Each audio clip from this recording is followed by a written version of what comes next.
So Lyle, welcome back to the reading group. It's a real pleasure to have you. You're one of the early participants, and I think this book is just so timely. So again, congratulations. I thought I'd start out. I really loved one notion that kind of jumped out from the introduction, which is the non-viral, which is, in my mind, I've always been kind of critical about the ways that the non-human gets bandied about. And I see the work of non-viral doing interesting work. And in the same part of the introduction where you introduce the notion of the non-viral, or get inside of that idiom as virologists talk about the rest of the world, you're introducing a notion of the relational approach to viral agency, a virology of the in-between. So I'd love to just invite you, for starters, to unravel that idea a little bit. And say anything else that you'd like to say. You've shared the introduction with us. You've shared an article by Leibler that is talking about the industrial food, animal production system, and global health risks. And you've also offered one of the chapters that kind of gets into the meat of the ethnography, talking about landscape and livestock revolution. So, maybe the opening question about the viral agency and the in-between is an opening to engage with some of these other broader things in the book. Yeah, thank you. Yeah, I won't say too much because I'd really like to hear other people's questions as well, and more of your questions also even, but so the non-virological is my sort of attempt to work through the way in which I found the scientists who I was working with in China who'd gone into China to study the sort of origins of the pandemics and the source, what they called the source of the possible influenza pandemic, to try to understand how they were working with virology, which was about trying to understand the context of the viral emergence, but not in a way that wasn't like an either or. So it wasn't that, by saying that environment and ecosystems are important, it would mean that you were not concerned with the virus and not concerned with the molecular scale, but that they were interested in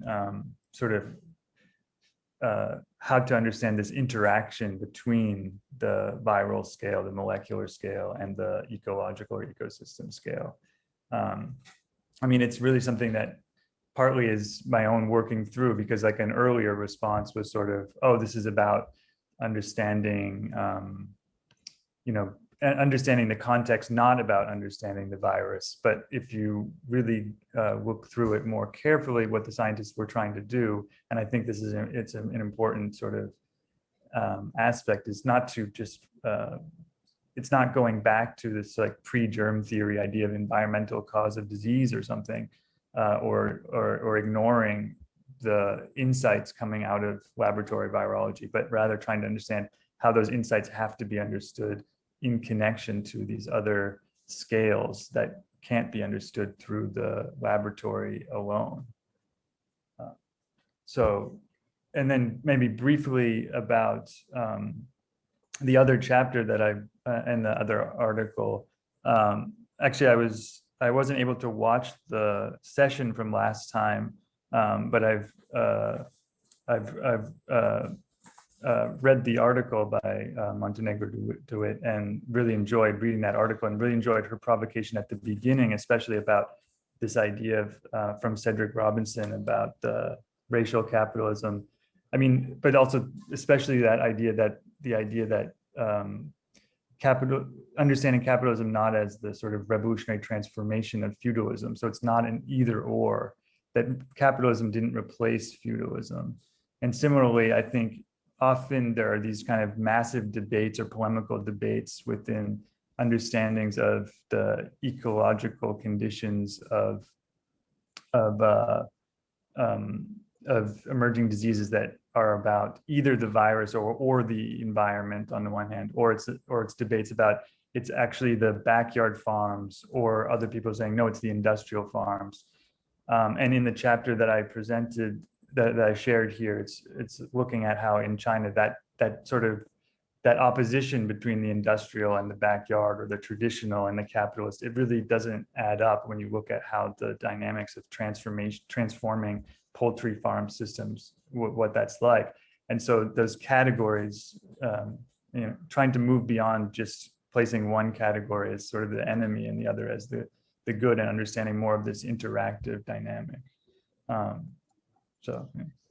One of the things I also really loved, and again, if anyone else wants to jump in with a question, just write it in the chat or feel free to unmute yourself. But not only are you describing the emergence of new flu viruses or speculation about the emergence of the next pandemic, but you say on page 19, the interface, one might say, as much as the disease was emerging. So you're using this idiom of emergence to not only displace the attempt to pinpoint viral origin stories, and as you're getting inside of the architecture of governmentality in Beijing and in this expanded field site, I'm going to forget the name of the lake, but you're looking at these questions in a much more complicated way than just trying to pinpoint that single origin.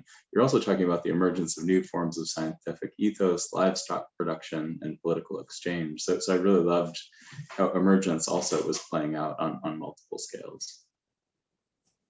Yeah, that's exactly. So trying to think about that, the emerging disease and the context. We can't just think about context as something that we can't put the virus in its context in a neat way, because the context itself is emerging along with the virus. So as you can see then in the chapter, especially the chapter 3 that I shared, then the effort to respond through like biosecurity interventions or other kinds of public health interventions into animal bodies, basically in a way to sort of prevent pandemics from emerging, have a lot of unexpected outcomes, because those systems are transforming as you're trying to do those interventions, and then those interventions also cause new sort of changes, which have their own risks. So. And risk too is a really interesting word for you, right? It's not only like these epidemiological risks, but it's market risks, and it's these farmers operating at various scales, engaged in these new experimental futures. And I found that kind of interplay of the logic of risk, risk for whom is a question that I think often doesn't get asked in some of the One Health discourse. And here you're juxtaposing two notions of risk and treating the experimental entrepreneurial subject as someone who's able to engage in this bricolage of organisms, machines, capital, markets. So I just really love how you are able to situate these actors and these heterogeneous assemblages. Yeah, was interesting. I mean, because in my field work, it was just very experiential, that sort of disruption between the two conceptions of risk, because if you're in certain spaces within the global health or One Health community, you'd think that like sick chickens, I mean, this is going to cause and this was before the COVID-19, obviously, but it's like, this is going to cause a pandemic. Like, we have to make sure that we control all of this disease, eradicate H5N1. But then, I mean, on the farms, obviously people are experiencing that all the time. They're not, and that's not, having a few sick chickens or ducks is not what they're worried about, or disease causes them worries for other reasons. And then precisely the sort of dramatic response to any time that there's an outbreak, which leads to shutdown of economies, possibly direct culling of their birds. That is something that in itself is much more almost of a concern, that an unexpected uncertainty that comes up every once in a while. Then the idea that they're going to get sick, they're not worried about that at all. They always say, especially with the wild goose farmers that I was working with, they would say these birds are much healthier than other poultry. So they felt not concerned about getting sick at all, or even the birds really getting sick. But for the global health and One Health people, those birds were the most concerning because it was this crossing of borders between the domestic and the wild.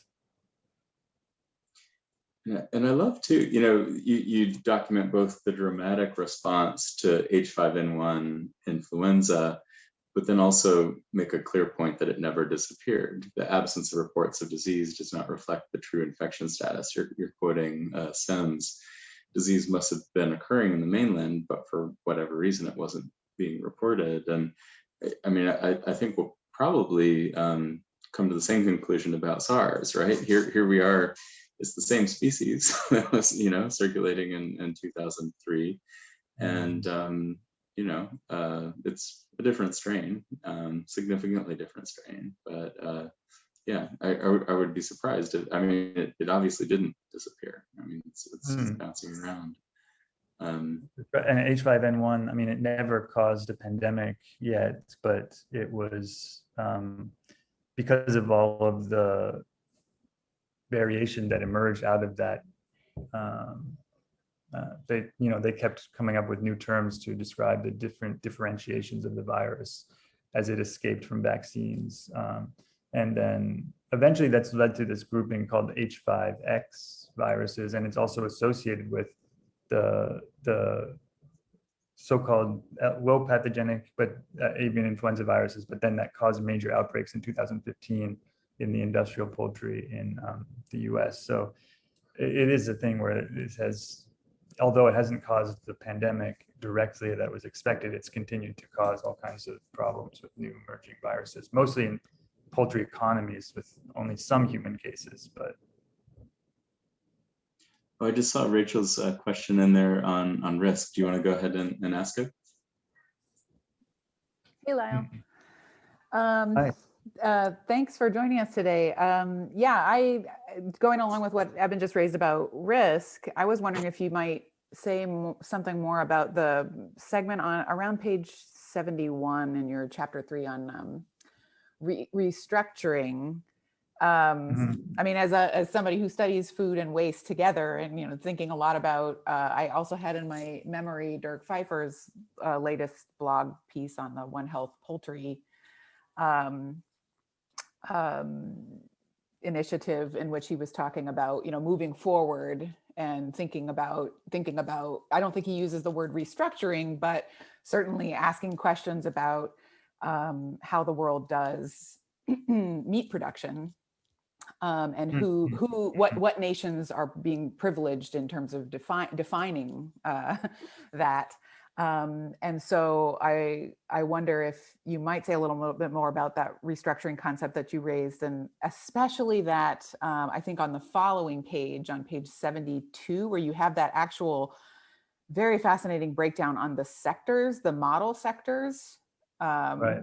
This was really fascinating because I was, scanning down to sector 4, and just the way that this is gradated, I think is so fascinating. Yeah, that's a great question. So this chapter in part also is like describing, I would say, like the concept I use in the book is displacement, right? So it's a kind of displacement that's happening to the FAO expertise on this topic. And this part here is really presenting the earliest moments of the response after 2004. So between 2004 and maybe 2008 or so, where they have this model of restructuring, in which essentially restructuring means scaling up and poultry away from backyard towards larger scale commercial operations that can be considered to be more easily manageable and biosecure, with that they could sort of regulate biosecurity infrastructure in such systems. But I think I put at the very end of the chapter, there's a sort of note that by the end of 2011, they're describing how the complexity and variation within commercial poultry industry throughout the region requires solutions developed locally with local stakeholders. So there's a kind of realization that these models of restructuring, which are based on sort of the industrialization trajectory in Europe and North America that was then exported around the world, that model may not be actually that viable, I think. And I haven't read that recent post by Dirk Pfeiffer, but even the article that I shared, which is from 2009, and he's one of the co-authors of that piece as well. And it's a lot of the FAO kind of group that was involved that I kind of interacted with there in China. And they're already sort of saying, at least turning attention to how industrial systems themselves are ecosystems and have their own kinds of risks. Whereas in that sectoral transformation that you see, it just seems like, as I tried to suggest, I think that, sector one is biosecure and industrial. Like it's just that comes as a definition. With large scale commercial operations, it will be biosecure. So I think, yeah. So I would say that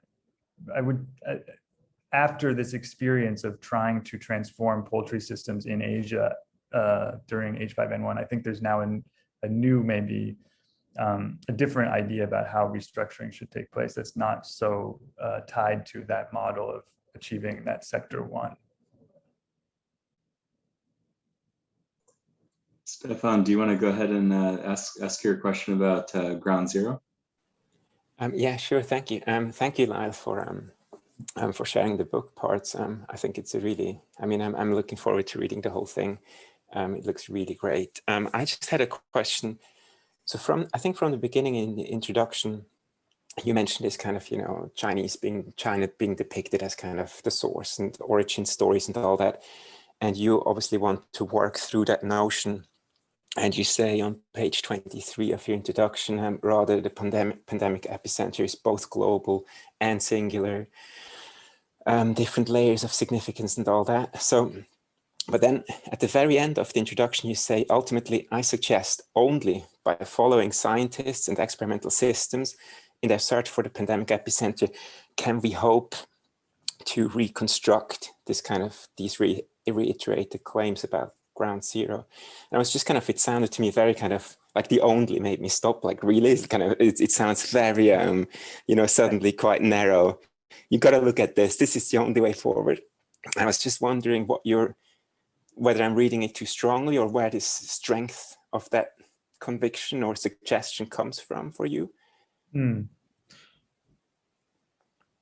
That's a good question. Maybe the only might be a bit strong. I don't know. But the point that I was trying to get across is that there's been a history of sort of anthropology and critical social science taking up the claims of the virologists and so on about the epicenter by trying to say that it's either, biased by, politics of some kind, which may be the case. Or that it doesn't fully understand the real context, which is what then anthropologists should basically be, providing better than those virologists or other experts who are already working on this area. And what I'm trying to show here is that instead by following what scientists were actually doing in trying to understand the epicenter, I'm trying to show that they themselves followed a trajectory that ended up turning their attention towards the contexts. And then also, as I show in the end, so in the conclusion is where I return to that idea again in much more detail, to look at how basically by the end of the time, because they start sort of shifting the experimental systems from virological based towards, I would say, kind of like ecosystem based. So they have like spatial modeling, they use remote sensing of landscapes to sort of chart different risks. They use poultry, statistics on poultry distribution and all this to create these spatial models of risk. And at the end, by doing this, they sort of chart this risk, and it shows basically, first of all, that the epicenter is not just like one location. There's actually this distribution gradient of risk in different places throughout China. And then eventually, as is written about in in a later piece, they suggest that using those methods, if we actually look at this at a global scale, it's not, that risk is not restricted to China. That risk is, we can find the same sort of risk features that are associated with why China was identified as the epicenter. It's not limited to being in China, and those risks are throughout different zones of the world. So what I'm saying, that sort of by following through their approach, they actually, we can see, I guess, a different way in which that idea of China as epicenter gets reconstructed. Can I just quickly follow up with something? I think so thank you. I mean, that's very clear. I think just as you were talking, one thing that came to my mind is kind of, so we're talking about emerging diseases or pandemics, and there's obviously also the whole thing on emerging technologies and questions of governance, and I mean that's ABN as well, and CRISPR and all these things. And when you look at those emerging things, there's also the question of risk and kind of how the debate is, again, kind of a lot of power within kind of a science technological realm. And there's all this literature that this is kind of built on the use of rather simplistic ontologies, and kind of Kathleen McAfee has a great article on kind of the neoliberal molecules. I'm not sure anymore about the title, but anyway, kind of how these simplistic ontologies being used can create a narrative where risk is defined in specific ways, localized in specific ways. The people who are capable of dealing with the risk and responding to it is narrowed down. And what people then do is they look at, I think the strategy that you're using helps there as well, kind of following the scientists, because in practice, these simplistic ontologies unravel very quickly. And I guess that's what you're kind of trying to do, and kind of, well, no, not trying, you're doing it. So so yeah, I think there's interesting parallels there. And just one more thing, when you look at molecular biology, which is obviously the bulwark of this kind of, you just have the molecule and all that. I think what is interesting there as well is what's changing is scientists are trying to get to the epicenter as well, in a way, because they have like methods that allow them to look at single molecules. Like this is really kind of zooming in, like on the thing. And I think as they're trying to do that, again, their traditional stories or narratives kind of unravel, and suddenly context is not just mere context, and they're like, it's like, anyway, you get closer to the quantum realm, I guess. You're kind of, but I think it's a similar kind of trying to get to the origin, and then it kind of explodes in your face. So I thought the move you're making is super interesting and more general, I think. Thank you. Yeah, so I think I think what your initial question though about whether only, I mean, that's probably a bit unfair. I should not have maybe used that, but I mean, this is but to clarify that is my strategy, right? That I'm trying to try to follow in order to let it explode. Yeah, that way, as they get closer to the epicenter, it's like that they cannot find it in the end. So Wim, you've got a question about live animal markets. Yes, hello, Lyle. Well, I've seen your papers about influenza, and also, well, as I was looking at one that you discussed the live bird markets, and well, in the coronavirus discussion, there's also the discussion about live animal markets. So I wonder, what do you think if the virus was really introduced through this animal market, which is still unsure? What do you think if they close the markets? Would the trade still take place? Would it really be efficacious to close these animal markets, or would you think that the trade will go on anyhow? So I think definitely, from my experience, that it would So in the previous period with avian influenza, when they closed live poultry markets, it almost always led to the emergence of illegal black markets, which are even much more unregulated, under no surveillance. They could be in zones where the animal health authorities are not aware of it. having said that, I would say it may be that China right now is in a different situation in terms of regulatory authority than it was when I did this fieldwork, which is basically between 2000 2013. And so maybe more is feasible, but I would think that I still think it's a bad approach, because let's just say China is able to eliminate all wild animal trade within China. It's just going to be pushed to Southeast Asia. And again, it's going to be potentially a situation where it's even less regulated. I mean, it's already there anyways, but it's I think the strategy of making it illegal so that it thrives in places that are completely outside of the vision of regulation does not seem to be one that would allow us to actually have sort of like early detection and maybe healthier monitoring. So is this happening for influenza also? Do you think that it moves to more to South Asia compared out of China, the hotspot area where you have the highest risk of introduction via markets? I mean, up to recently, it was still quite high risk within China, I would say. I mean, a major difference in China is they have a massive vaccination program. But even with that vaccination program, you had the emergence of variants that escaped from the vaccine, as well as like silent circulation that was happening. And precisely a lot of the reason for that, people suggest, is the live bird markets, and then probably unregulated live bird markets, so that you have just sectors that are outside of the monitoring.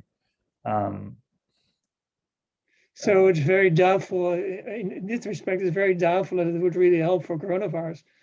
You would expect it still goes on and maybe more in South Asia compared to China, and there is no vaccination program. So, or rather, there is a vaccination program in humans, but not in animals. You would expect that there will still be a higher risk of introduction from that route, if that's the main route. Well, it was for SARS-CoV. So. Right. Yeah, so I think a lot of people argue that a better approach, I mean, trying to reduce the demand would be a better approach rather than simply through banning or prohibition, as well as, I don't know, maybe some differentiation within the wild animal sector between riskier and less risky, coupled with that. I don't know, just one thing I just found about recently is, I don't know if people have heard of this, but there's I found this article from, I think, BBC about a semi-autonomous region in Myanmar on the border of China called the Wa State. The Wa is a highland minority group that has won through military rebellion against the Myanmar state, has won some autonomous, and is a very thriving wild animal market sector was in that zone. So things that were completely illegal within China was thriving in that zone. And this was an article from 2 or 3 years ago, but similar things I think would easily be likely to take place. So I mean, prohibition might do something, but it's not going to solve the problem on its own. I mean, you need to work with these other methods as well. Yeah. Thanks. Thank you. Matt, you've got a question on restructuring, biosecurity, and genetic uniformity. Yeah, thanks. Hi, Lyle. I was wondering if you could, and I guess maybe you already hinted at it when you talked about kind of this shift towards a more ecological kind of view from expert groups like the FAO. But I was wondering, so maybe first, you mentioned these kind of vertically integrated agribusinesses. Are they in kind of on the Chinese market? How's the breeding program running in poultry? Are these kind of very uniform, genetically uniform populations, or not? And kind of maybe following up on that, is there in the industry kind of an interest in diversifying their strains for the livestock? Yeah, so I know more for poultry. I know more about that than some of the other sectors, but definitely the sort of vertically integrated dragonhead corporations, it's based around control over the breeding resources. So that's definitely very homogeneous breeds. However, what's really interesting about that is that they've been, at least until very recently maybe, and probably still, they're totally reliant on imported, at the highest level of the breed stock is still imported from Europe or North America. And as a result, they've definitely had a huge investment and programs to try to diversify away from that imported stock. But whether that would be about creating sort of like diversity among the stock that's being bred and sort of pushed out to the producers, I don't know. It just seems like it would be about creating, maybe getting more local control over the capital that's sort of behind it. Having said that, there's a very large movement within China more broadly for diversification of both by, I think, smallholder producers as well as by consumers for diversification of breed varieties in terms of what can be purchased. And so that is also going on. And you have that taking place from two directions. So you do have a sort of techno agro-tech side based out of universities and industry with some industrial capital creating what are called local chickens that are have their own sort of breed varieties. You also have much more informal attempts to sort of cultivate local poultry varieties that are like traditional heritage breeds for various regions in China. I might jump in assert privilege and ask a deeper, nerdier question, maybe bring them into this as well. So I was just hearing a bunch of virologists nerd out about human immunological diversity as it pertains to HLA, human leukocyte antigens. And part of what, like with HIV infections, each person ends up having an idiosyncratic viral population as it adapts to the idiosyncratic HLA system of a particular individual. And Wim or Lyle or anybody else, what kinds of, or maybe Matt too, what kinds of genetic diversity in poultry matter? Is it, are we thinking about HLA or? And it's kind of a reductive question. I mean, of course, there's all kinds of diversities of form and diversities of experience and diversities of, embodiment that might make a difference in the context of food or in contexts of, convivial multi-species barnyard worlds. But I'm just curious about, I've heard, since biology school in high school, biology class in high school, that genetic diversity of livestock is super important, but what kinds of diversity matter? I don't know much about the virological side. So does anyone want to jump in on that part?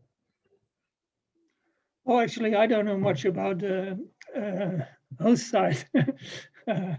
But well, there are certainly differences in virus strains. Looking at their looking at the resilience of animals. Some animals are more resilient to particular strains. So this is a field that we are really we want to explore, because there is a lot of debate about the increase of the number of avian influenza infections in poultry. Well, every year we see introduction in the Netherlands, and also more low pathogenic, but also more high pathogenic strains. And so it's a yearly cycles now. So that's why we want to look into whether we can do some about the poultry itself to make them more resilient to maybe also low pathogenic strains. So we've started ex vivo studies on different, taking samples from animals and looking at the immunology in these samples towards different strains, low pathogenic as well as high pathogenic strains. So, but that's only starting. So, but that is something that we would like to look into, because the problem itself is so big now, and vaccination. There's a lot of opposites against vaccination here in Europe. So it's better to look in the animals themselves. Okay, that's interesting. Thanks, Ben. Susan, you have a question about emergence viruses and zoonotic diseases. Yeah, I was just, I noticed in your introduction that you talked about spatiality, and there's a lot of discourse around zones and narratives and so on. But, and then there's the emergence of the virus. And at the same time, when you're talking about zoonotic diseases, everybody points out that everything it happens because everything is so intimately connected and so on. So I was wondering if you could talk about spatiality in relation to the virus and if it differs from animals in some way when you're talking about zoonotic diseases. That's very interesting. So if I understand your question, it's about the different spatiality or ecology of the virus versus the host animals. Yeah. Something like this. Yeah, because that's very much like something that I found to be quite interesting in sort of the scientific approaches to understanding influenza, starting from even the 1960s, but especially from the 1970s. There was a huge concern with the ecology of influenza, which basically meant the sort of multi-species, conditions that lead to the emergence of influenzas from wild birds, pigs, domestic birds, humans.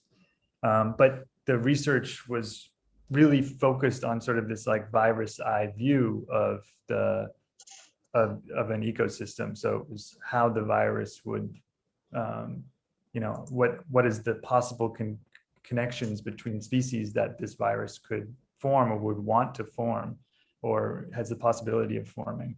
But it didn't look much at sort of the ecosystems of those hosts or the ecological spatial distributions of those host animals. And that's something that I saw was happening during my fieldwork, that the scientists are associated with FAO working in China, they were moving towards that kind of approach, trying to understand, doing actual scientific studies of the distribution of migration of wild birds or distribution of poultry, or the spatial landscapes like double cropping of rice versus single cropping of rice, and how those shape the emergence of the influenza. So I feel that those are two different kind of spatialities or two different ecologies of influenza, right? One is looking at really from the virus's view and sort of how it might jump from one to the other and even tracking it through across species. And the other is looking at what is the distribution of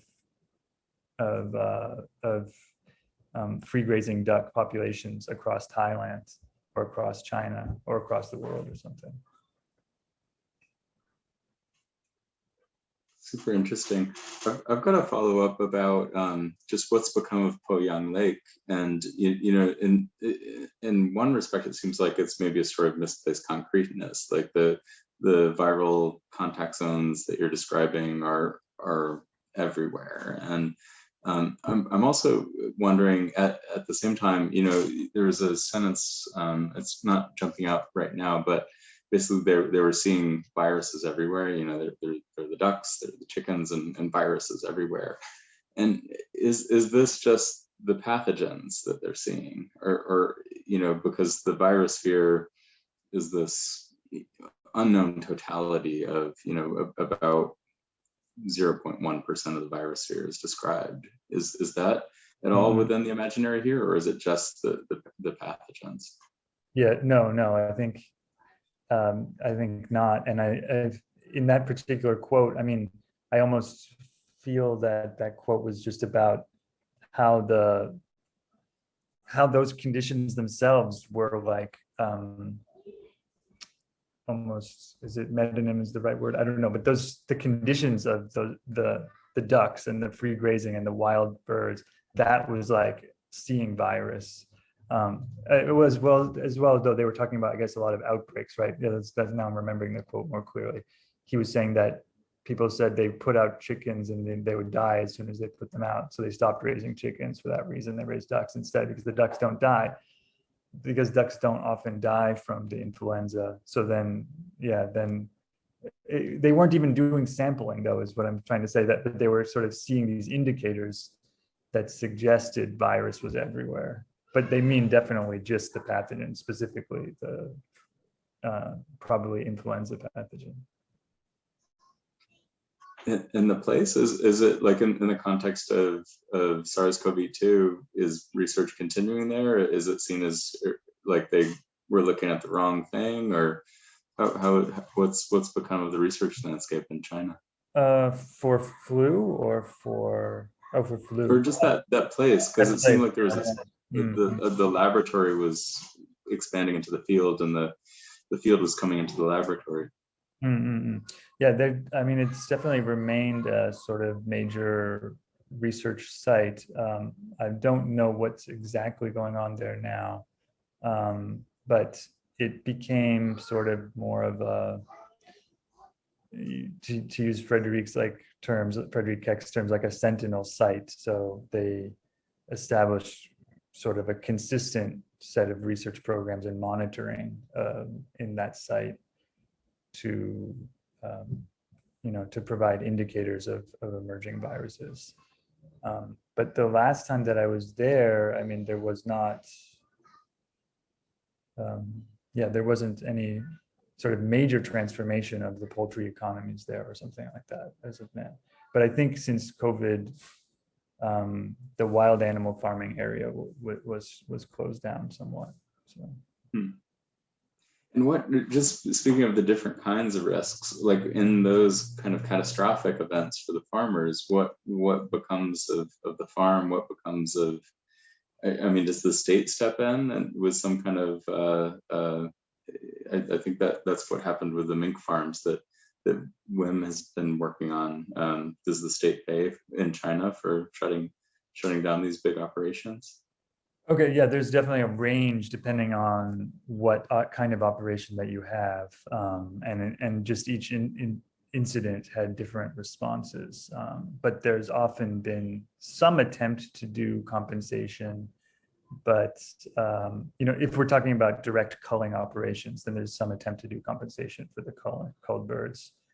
For more indirect effects, not necessarily, I think, but then there's also been investment in the kind of biosecurity restructuring programs, but those tend to then favor obviously the already somewhat more capitalized operations rather than the smaller scale. And so I think the smaller scale smallholders that I interviewed many of them either sort of scaled down as they encountered disease or other kinds of risks, or just eventually gave up in that area. I guess I was going to just quickly, because I was noting something about the article that I was just looking at the article that I shared, and they were pointing out there that compensation programs, even that compensate for the cost of the bird, are usually ineffective at preventing the sort of more problematic impacts. So what's happened in China in many cases is that before the culling happens, people sell off the birds, right before the culling is going to happen, people sell off the birds, even sick ones, or especially if they're not yet sick, just sell them off. So that's then again very counterproductive. You're actually causing this outbreak to probably spread to other areas because of this intervention. And they were pointing out, which I had not thought of before, which is that often these compensation programs don't take into account time. So they maybe even offer the value of the bird for each time it's culled, or some fixed price, but they don't prioritize earlier reporting. And so as a result, there's still kind of a disincentive to report and an incentive to maybe try to bypass the culling operations. Can I jump in here? Yeah, please. I wonder, and I think that comes from a totally different direction from kind of thinking of wolf kill in Europe and kind of the questions that kind of emerge around compensation. But I wonder, is there also a problem with, or is there like an ethical problem there, that farmers actually think that it is unethical to cull animals that could also be sold, eaten, consumed? So that there is kind of a moral imbalance between a public health approach and a, let's say, I don't know, a peasant way of living with animals and being with them. That's interesting. I mean, there's definitely I wouldn't say that, because as I indicate in the chapter that I shared, that often with the birds that they raise commercially, they don't see them themselves as being something that's highly valuable for consumption. So they have these other birds that they raise on the side for their own consumption. At the same time, I think you're right that they do have this kind of it's almost just like a pragmatic or practical view that these are still perfectly fine. Why shouldn't we sell it up? Seems it's wasteful, as well as that a lot of them are looking at severe losses if from this culling operation, so would try to diverge around it.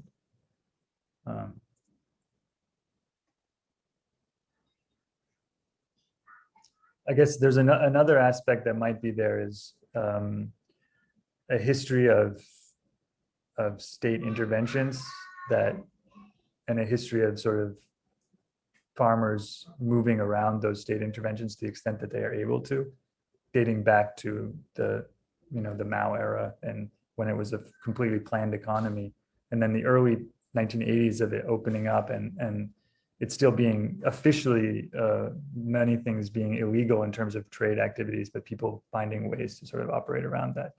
So there's a kind of history of those relationships that I think then, for example, I saw this happen in Sichuan in a separate fieldwork that is not in this book, but on a pig farm where they sold off some pigs that had actually died already, that they sold off. And it was, using this kind of informal connections that they had, and just it seemed to be something that didn't seem really something that was out of the ordinary. It was just like, this is how we get by in this kind of business activity. But knowing that this was illegal, they even had the, there's a tracking, they're supposed to have these tracking tags, and they said, as long as you punch a hole in the ear, you can just pretend that the tracking tag fell out, and so it's okay. So they have the ears punched, but no tags.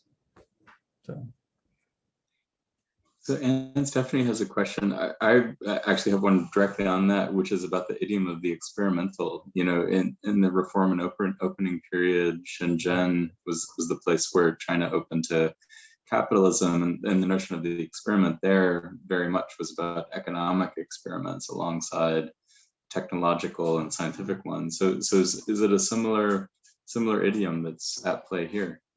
Yeah, definitely. I think that is a very popular idiom. I mean, again, so my fieldwork is 2010 to 2013, and a lot has changed in China since then, so it's difficult to speak about in general now. But that was a very popular idiom for farmers to think about their activities. And yeah, I think it dates from that 1980s period. People always talk about that the reforms and opening up, it started in the countryside, actually, even before. So Shenzhen really picks up a bit later, but there's already some of the earliest kind of movements away from the official state planning, and collectivism was actually done in the rural areas, and the rural areas started to thrive very early on, according to,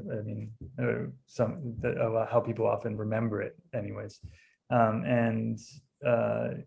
think, yeah, and there was a lot of sensibility that there were experiments that went beyond what was sort of officially approved of, but in reality, everyone knew that it was quite possible that this would be approved of in some time. And then having had that experience of that, things like Shenzhen, where that was kind of the situation, it was sort of pushing a lot of the boundaries, but then it became considered to be sort of like the the figurehead of the future China, right? Officially as well. And so, yeah, there's a sense that you just sort of abiding by what the local authorities are doing maybe is not really fitting mentally. Super interesting. I mean, yeah, the Shenzheners have a completely different historiography, but that notion of the rural experiment, but also, yeah, I mean, very much it was about subverting local officials and, you know, doing the experiment and then looking to Beijing for post hoc approval if it was successful. And Stephanie, go ahead. So I guess that relates, it's a question that would relate back to Matthäus Rest's comment. So as argued in one of the articles that you shared with us as a Leibler's paper, they argue that industrial systems may increase animal and public health risks unless there is recognition of the specific biosecurity and biocontainment challenges of the industrial mode on page 58.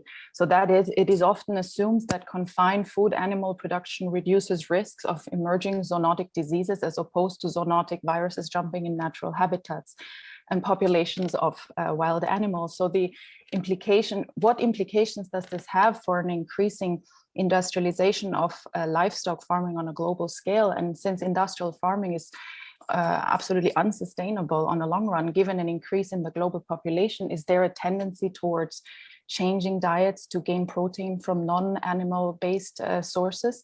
And then two questions that are, they don't come directly out of the papers, but I was curious about, can chicken eggs also be infected with the avian flu, or is it only the meat? And is avian influenza also transmitted through to humans from sewage and excreta? Yeah. Maybe I answered my internet connection. Can you follow me? I thought it said my internet connection was unstable. Okay.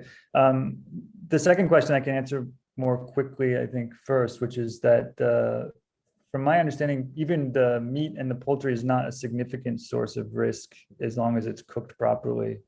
So that would be for eggs as well. So it's not a significant source of risk, and that's why they often, I mean, the live poultry markets have been identified as a source of risk, but slaughtered meat is not. And so there's often an attempt to shift towards that movement away from live poultry towards slaughtered, but there's a whole lot of questions that raises about what that means for transforming the overall poultry system and whether that actually reduces risk overall or not. So I think that's an interesting question to investigate, actually. Then in terms of the what is the future, I agree. So this article, I found that really interesting. I actually hadn't found this when I wrote the book, but I found it later. But I knew some of these people, and so that is something that I'd heard them talking about, this kind of idea. But it's like very interesting to think about the idea that we need to understand the industrial system as itself an ecosystem, and I think, as I was showing in my chapter, that it sort of seemed in the early phase, there's like an implication that industrialization will lead to biosecurity, will lead to the reduction of risk, and will lead to the sort of prevention of influenza outbreaks. But this article suggests that's not at all the case, because, and in fact, it's actually a blind spot because we don't understand what that ecosystem is. And so we don't necessarily fully understand what the risks of that allegedly biosecure environment is. In this article, though, I feel it's kind of ironic that the suggestion is more just like more or better biosecurity, when I feel that potentially the implication is that, I mean, biosecurity itself is producing its own kinds of risks. I don't think there's like an outside to that dynamic. And so, I mean, my personal view is that there needs to be maybe a different consideration of the way in which we farm animals, definitely. Yeah. Thank you very much. Super important point. And we need to be able to exercise our policy influence too. I mean, so often these conversations are dominated by the pro biosecurity camp. Melanie, you had a question, then we're right at the witching hour, so we'll probably wrap up pretty quick. Yeah, no, just very quickly, I really like the descriptions in your book of these encounters with the duck farmers, like the anecdote about you referring to the pet ducks, and then I mean thinking the pet ducks are the ducks that are farmed for the market. But more generally, what are the relationships between the duck farmers and the scientists? Like, is there, like, what is it like to live in an area that is classified as a pandemic epicenter? Is there pushback against the definition besides this? I mean, what could maybe be labeled as resistance of like selling the ducks off before they are culled, etc. Like, is there pushback against the research, and not only the, I mean, not also like in your experience as an anthropologist? Yeah, I mean, I experienced this the most with the wild goose farmers, that they both strongly resist the idea that these birds actually are, that they get sick at all. They say they consider them to be much healthier than other kinds of poultry. And secondly, that they are very concerned about the impact of, you know, what I described, the one farmer saying is like the greater environment, so that this, there's an outbreak somewhere in China, and then suddenly poultry trade is shut down, consumers stop buying, potentially the markets are closed. And so there's a strong pushback against the fact that there's this sort of overwhelming response to any outbreaks or any of avian influenza, especially considering within the wider duck farming community. I mean, they see birds getting sick all the time. They see outbreaks happening all the time, and it's not something that doesn't look to them like something that is very dangerous or concerning. Another pushback that they often make is they claim, you know, if this was something dangerous, wouldn't they have gotten sick? And they feel they've never been sick themselves. So they suggest that there's some maybe misunderstanding of the threat to human health in the way that the scientists identify this. But again, it's really a case of them operating and looking at two different sort of scales of problem. So I wouldn't say that it's just that the duck farmers have it right and the scientists have it wrong, but that they're just looking at these from different scales and different ideas about what risk and uncertainty are in this situation. So thanks again, Lyle. This is, again, a super important, timely book. Congratulations. You know, it's kind of pandemic survival reading material that everyone should buy. I'm certain I already have a copy. I'm gonna go buy more. So thank you. And we would actually, I think we should, you know, schedule another, you know, I want to read the whole book and digest it, you know, with the group. So come back, please. Wow. Next week we have Christos Lintersas. Probably I'm butchering his name. He's the author of a number of books that are relevant to the group. Let's see, it looks like let's see, Plague in the City, Anthropology of Epidemics, and a new one, Human Extinction in the Pandemic Imaginary. So I'm not sure we've settled on readings for next week, but he's, I think, an authority by all accounts. So thanks again, Lyle. Good to see so many faces who I haven't seen in a while, and hope to see more of you soon. Well, thanks, Evan.